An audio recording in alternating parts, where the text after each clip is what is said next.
Hello and welcome to another video from History, Myths and Legends. My name is Ricardo Calvario and you are watching an update on Gunung Padang. Gunung Padang has once more come into the light from a multidisciplinary study released a few weeks ago.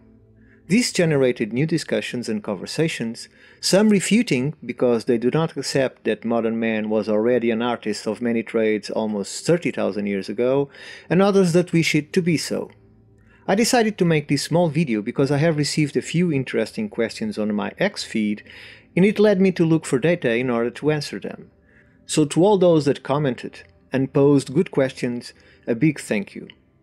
In order to understand Gunung Padang, we must first look into its placing, within a fault line and on what is the remains of a massive volcanic caldera of the Oligocene. Then we noticed that Toba, another caldera up north, erupted 76,000 years ago, causing a half-global ELE or extinction level event.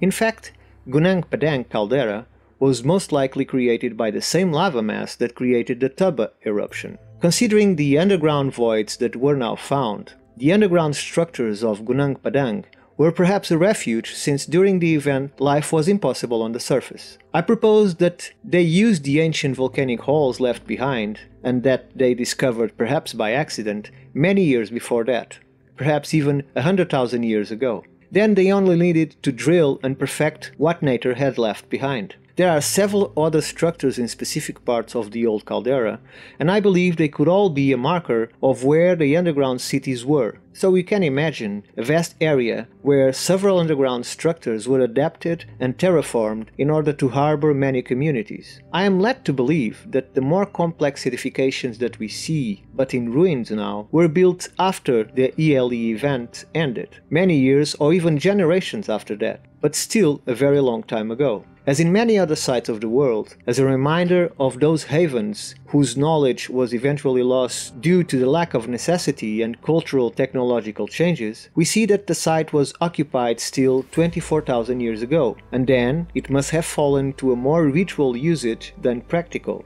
Then came the Younger Dryas, and we see another level of usage at that point in time, and yes, I say usage, not building.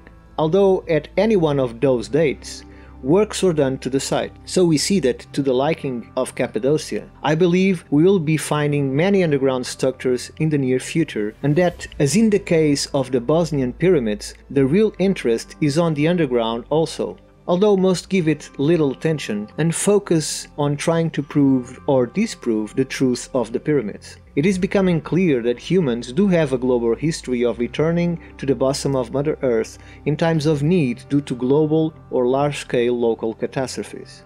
Thank you for watching. My name is Ricardo Calvario and you've been watching History, Myths and Legends. Until our next meeting. A very fond farewell.